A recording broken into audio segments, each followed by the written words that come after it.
The skyline of San Francisco looking more like an image from Mars.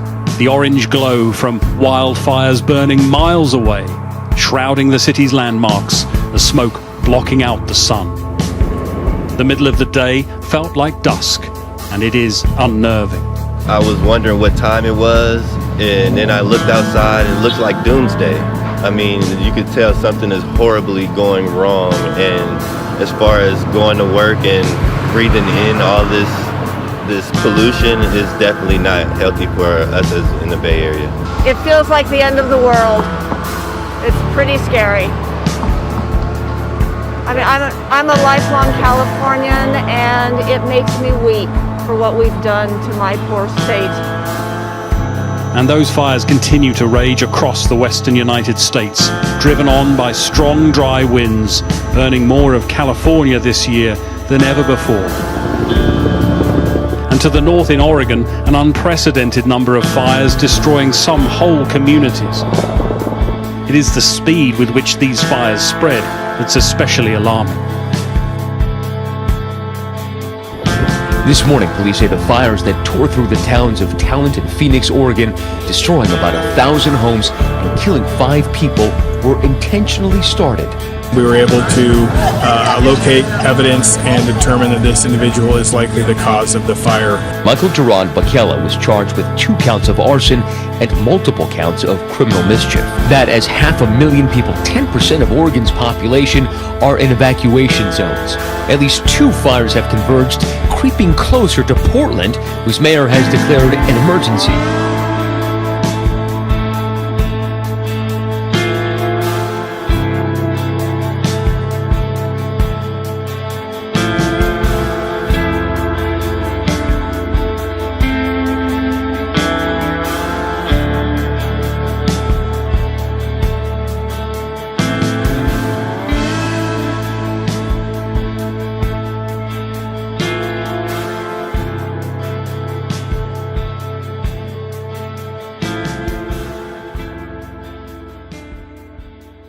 Greetings everyone from the surface of Mars. That is a joke. Before anyone rushes to go make a comment.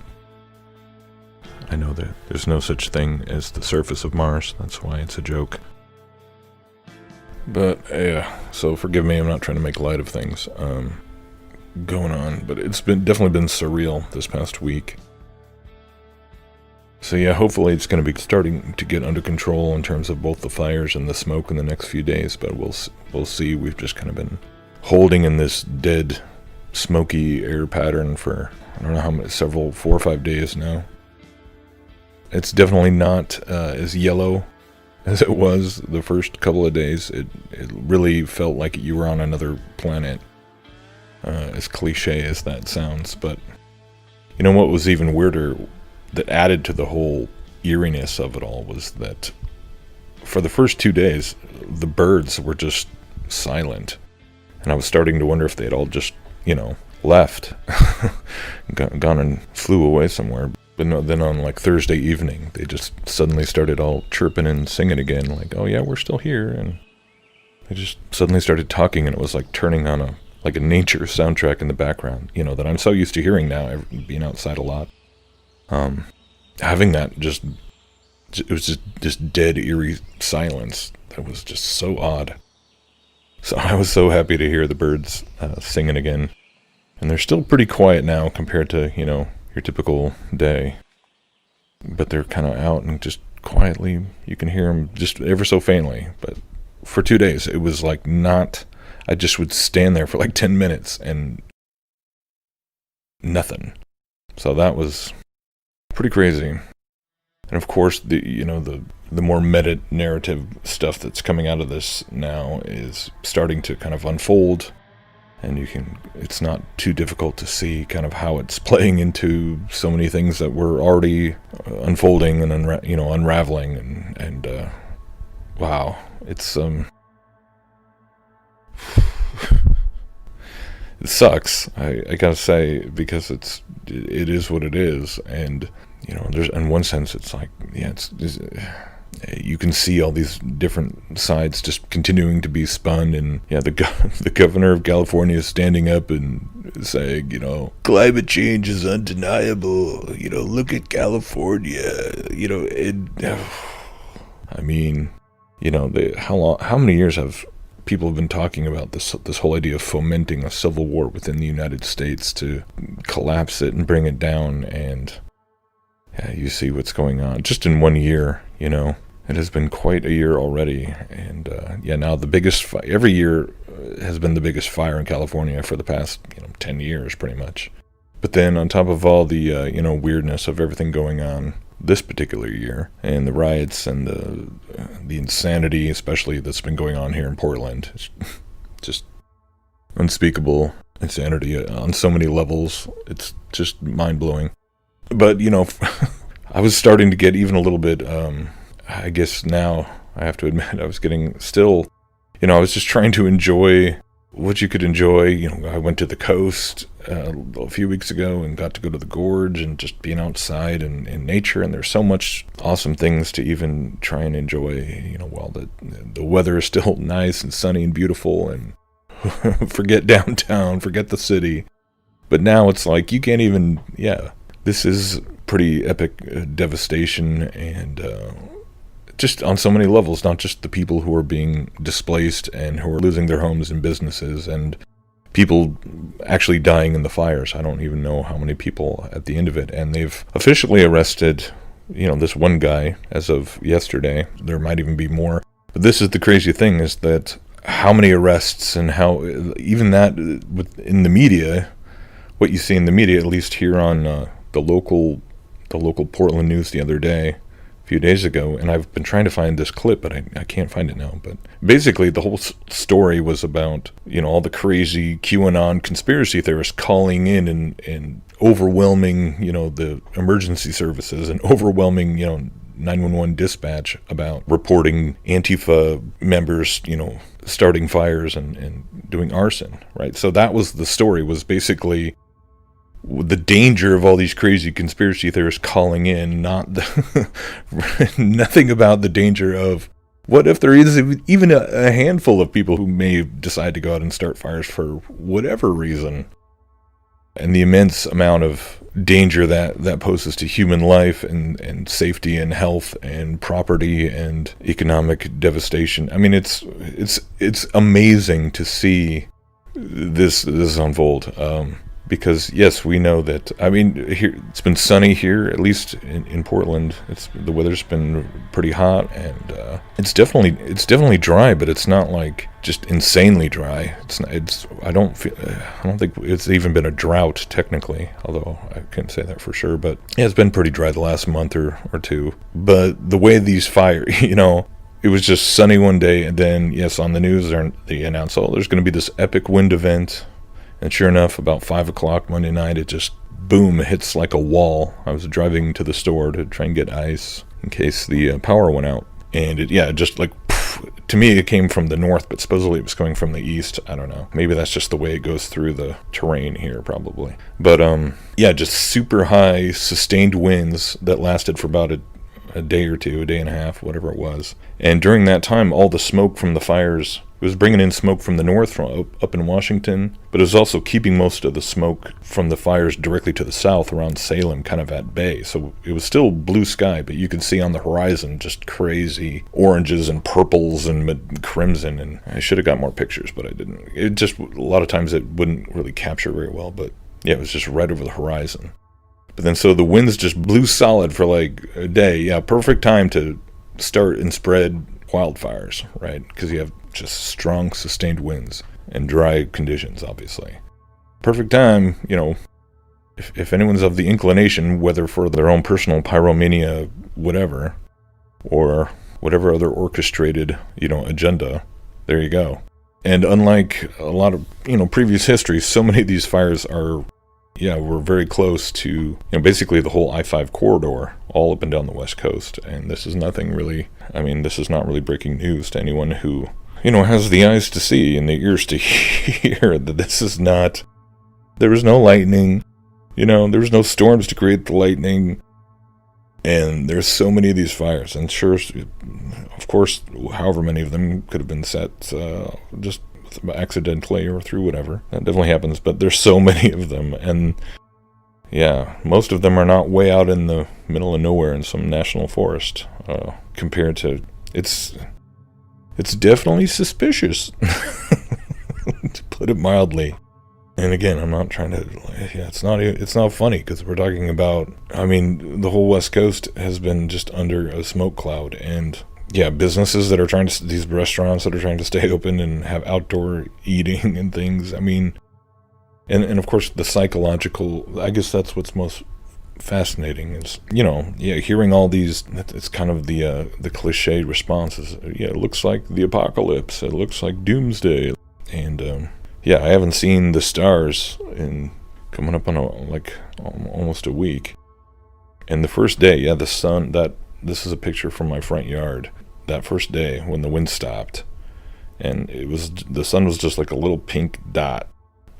It looked, it was not the diameter that the sun is supposed to look when it's middle of the afternoon, because there was no clouds. These are not clouds, it's just smoke clouds, and so, I mean, but yeah, it's not hard to see if you are of the presence of mind to do so, to where you're not caught up in some sort of left-right paradigm. And that's the thing that I think, I don't know if it's even frustrating at this point. It just is what it is, and I think I'm kind of beyond the point of even getting quite so triggered by it. Whether it's the QAnon thing is obviously hitting the mainstream. It's being demonized in precisely the way it was designed and prepared to be, and to where now it's all about, it's infiltrating the Trump campaign and the Trump thing, and the fact that he hasn't just come out and flatly dismissed anything to do with it, or just denounced QAnon, but he hasn't affirmed it, enough to just keep it going, right? To keep all the QAnon hype alive by not out now. I mean, anyone who still thinks Trump is, I don't know. I can't even really waste my energy on that conversation anymore. It's so patently absurd. But that's why, every time you stop and you're kind of forced to be drawn into, okay, what's happening now? What's really going on here? And what are the ways that it's being used to fuel just the whole broader agenda? It does ultimately just bring you back to the spiritual reality behind it all. And, it's been weird, because on the one hand, I know that this is just as insane and massive in scope as these fires have been, and as just crazy the sky has looked over the past week. And I know that this is probably going to fade in the next week or so. I mean, who knows? It could turn around and mysteriously just hover for weeks. I mean, I really hope that isn't the case, but at the same time, it wouldn't shock me, unfortunately. So we'll see. I am praying for blue skies or rain or anything, wind of any kind. And God can make that happen. It is still His world. However much they can manipulate all these things, which obviously they can. And that's the thing. I was going to get into that. It is interesting, I think, that, because it's not just this one guy that arrested, but there's all sorts of reports, and you can definitely see that for the people that want to buy into whether it's like QAnon or just whatever, you're far right, where you're still thinking in terms of left, right, and you're still thinking in terms of it's the Democrats or it's whatever that is really waging war against the American people, versus a cabal of globalists and bankers and international corporate people who, it's not about partisan politics at all, really. Globalism, right? It's the dissolving of sovereignty, national sovereignty, right? Altogether. But yeah, just the fact that, we know that they don't even need human beings running around with gas cans and blowtorches and whatever to start forest fires. So, the fact that there have at least been one, and maybe he is just some crazy dude who wanted to go start fires when, you could use drones, there's all sorts of ways. It's not that hard if you are the powers that be, the powers that are bought into the idea of the phoenix who will rise out of the ashes of the old.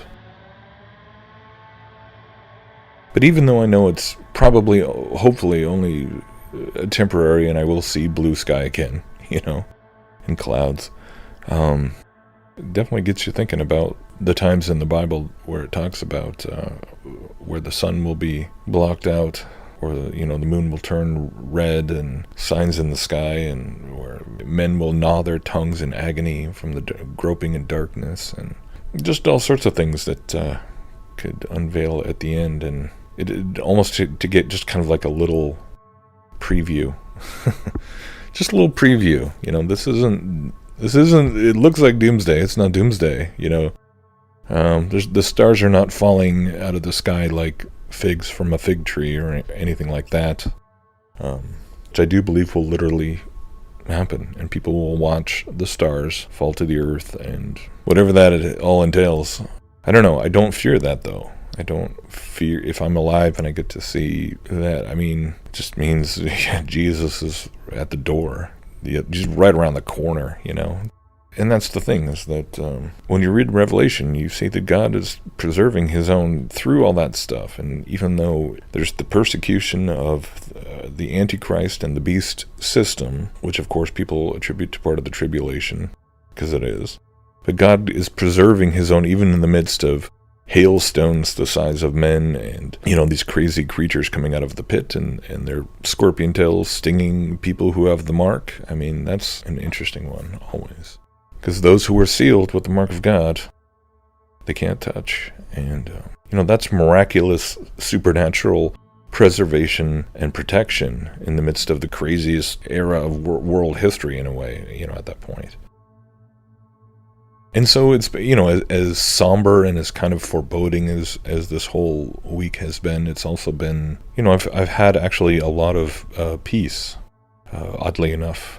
Although, if my house was being burned down, that would be a lot harder to sit here and talk about peace, even though it's like, well, it's just smoke. I don't know. Maybe it's just perspective, and sometimes just being thankful for the day that he preserves us day by day, provides what we need, and that might mean losing our home, whether a fire or a flood or something comes in and just destroys it, or you having to get up and leave because of other reasons, and go trust in God's provision in whatever way or whatever other place. And there's real upheaval that is it was already going on, right? I mean, so now we have all these people being displaced, at least 10,000. I mean, they were talking about like 10% of the state being on here in Oregon. I don't know how many people in California, but most of the people have just been on like alert.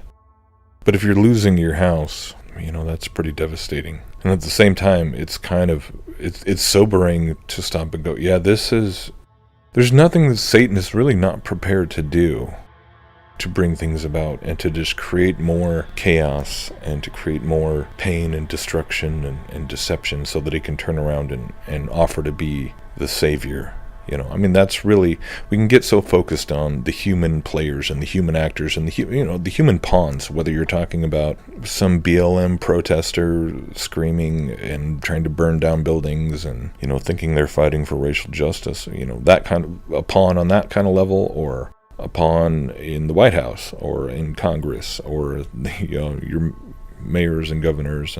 But then, of course, there are a lot of people still in law enforcement, and apparently the fire marshal, I just saw this is kind of weird, the fire marshal of Oregon just resigned kind of out of the blue, and this other younger woman, I'll put up a shot of it, I don't know anybody's names, but the fire marshal of Oregon just stepped down and was replaced in the middle of this whole week, and with not a lot of explanation. And it sounds like, well, he was saying that there was no cooperation from the state like there usually is. So basically what has been going on within Portland proper, to where people are starting to get fed up to the point of like, are you trying to just destroy your own city for the sake of political correctness? I mean, it's like suicide, economically and just every way. Like, why would you destroy your own city? Like, are you just that dumb? Or now on a state level, when we have a state emergency, like fires threatening homes and lives and property and everything like that, massive economic devastation, you're more concerned about the crazy QAnon conspiracy people clogging up the phone lines than you are about people actually going out and setting fires. And then the state isn't coordinating with all the different fire departments, and there's something going on, it's sabotage in a way that can be just then painted as like, oh, it's those idiot Democrats and they're, stupid, progressive, liberal, blah, blah, blah, which is what, of course, majority of people, that's the whole point, is that it's just going to fuel that reactionary to the point of violence, I think, eventually, because it's blatant enough. It's blatant to the people who are being affected by it and see it and understand that, like, yeah, of course these people will go out and start fires. They were trying to burn down buildings, burn down police departments with, 30 people inside and burn them alive.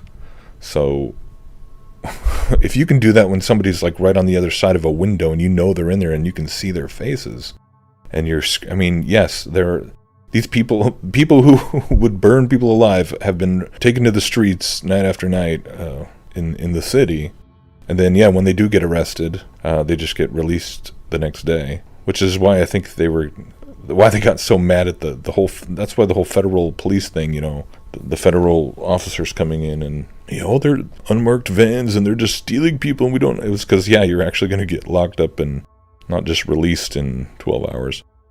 And again, I'm not a fan of the federal martial law any more than I am of local militarized police. So again, that's another false dichotomy. It's just it's a tapestry of false dichotomies and false paradigms. Hegelian, it's just a massive Hegelian tapestry really at this point. And we're not even to October, so we're not even quite halfway through September, and it's been pretty bizarre. And here it is Sunday, so it's the first day of the NFL here in the United States, which, if you're not from America, is traditionally a very, very big deal to a lot of people here. And I don't know how many are still even kind of buying into this, because there's been all the social justice agenda that has been poured into the NFL. And on Thursday, people actually booed when they did their little unity ceremony or whatever, and that's been in the news. But now, so there was a few fans at the Chiefs game. I don't know how they decided who got to go in there, but it was just weird. But all the ones I kind of peeked in this morning just to see, and the completely empty stands, and so they're just basically playing a scrimmage, right? As if they were just out on the practice field with two NFL teams and coaching staff and stuff.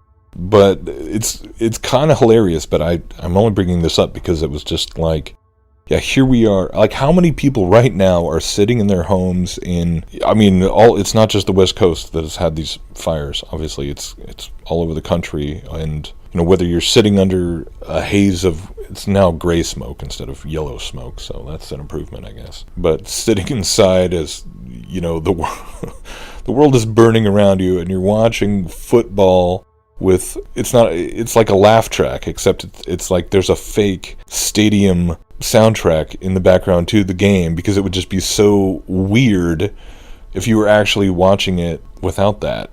It would, it's like they chose to just make a fake stadium crowd sound that they turn up, like, just like a laugh track where you turn up the laughs when, the sitcoms makes the dumb joke. And so, but the crowd cheers. It's like it cheers when the offense does something good and the defense does something good, and so nobody's going to boo, right? Because there's no boo track. Nobody's going to boo the social justice stuff anymore.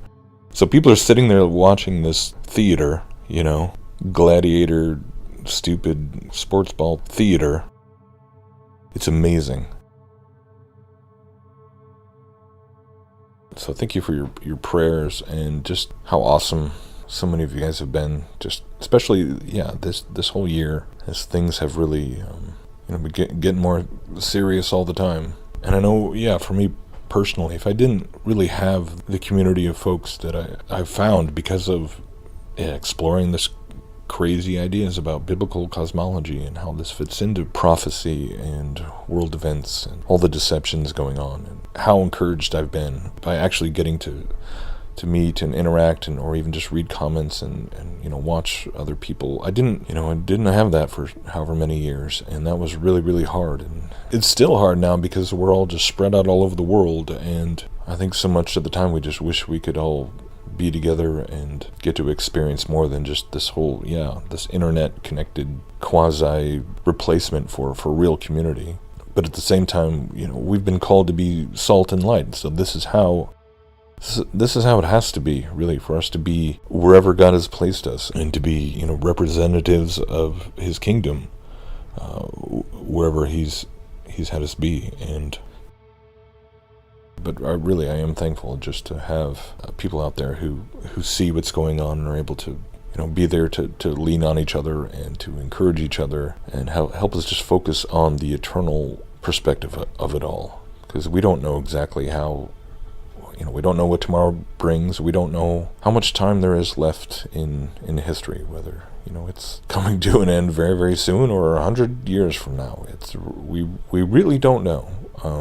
But we do know that, things are just unfolding all the time, in ways that I think, if you're the coincidence theorist, the diehard coincidence theorist, I can't imagine all the things you have to employ cognitive dissonance to still chalk up to coincidence in 2020. But how amazing, the people, when people see that and they just sort of instinctively, like on a gut spirit level, look at the sky and be like, something is wrong. It's foreboding. It's like, it's the end of the world. Is that something that people just got from pop culture, or is that something that's sort of hardwired into the human heart and mind? I definitely would say it's the latter. So it's interesting, right? God gives us so many signs and so many just things from His own creation to look at and see, like, that He is real, that you have a provider, that there is a designer, that there is a creator, there is a father, and it's not the universe. It's like a real self-existing holy God. And He says that heaven and earth will pass away. They will literally burn up. The elements melting in the heat, which is beyond anything any kind of forest fire that just burns it's way beyond just burning the foliage and trees off the surface. That's just unimaginable. What people think of with the sun, the supernova, which again does not exist. The sun is not a nuclear reactor, in case anyone's wondering. But it's like, where there's smoke, there's fire, Where there's evidence of human beings conspiring together to do this, that, or the other. Follow the evidence, follow the money, follow the ideologies. And then you can learn about all that. You can follow all the rabbit trails. You can learn about all the globalism. You can see all the New World Order smoke, and the digital ID and the digital currency and the microchip. People know about the mark of the beast. People who do not believe in the Bible talk about the mark of the beast and the beast system and the technocracy and this and that, and then yet they're still clinging to an idea of, no, we're going to overthrow that and build our own free, good society. But we're not going to throw away our iPhones or the internet. We're going to somehow redeem it all and save it all. And, rather than go, wow, there's a lot of evidence here that seems to kind of support what this Bible thing that was written 2,000 years ago has been talking about. The fire that it's been talking about, the fire of sin and rebellion, the fire of this war that's been going on between the kingdom of heaven and the gates of hell, a war that was won before it even began, and yet we're all in the middle of, because we are born into this fallen world, and we're given the ability to choose, whether you want to admit that the fire is really what it is, or you're just going to stumble around in the smoke until it's too late, until the reality of eternal fire is there. Is there really any quote-unquote crazy conspiracy theory that is more controversial and offensive to people than just what the Bible says about hell and eternity, and people being separated from God because they refused to repent? They just refused to repent and worship Him and love the God who loves them more than anyone ever could. Not that I can think of. So if you're going to be offended by something, it's like, well, the conspiracy theory, otherwise known as the gospel of Jesus Christ, you can be offended by that. Everything else is just an outworking of what the Bible has told us all along going on. So we can rejoice and we can have peace in the midst of it, and we can endure, and we can worship together with gladness, and spur each other on towards good works, because we have a hope that is unable to be consumed by fire or floods or whatever, death.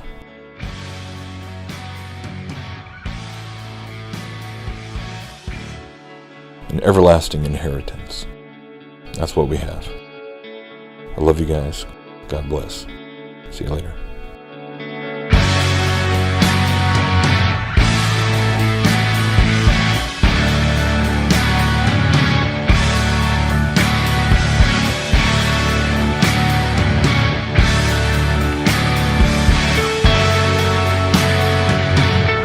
Knowing this truth, that there shall come in the last days scoffers, walking after their own lusts, and saying, Where is the promise of his coming?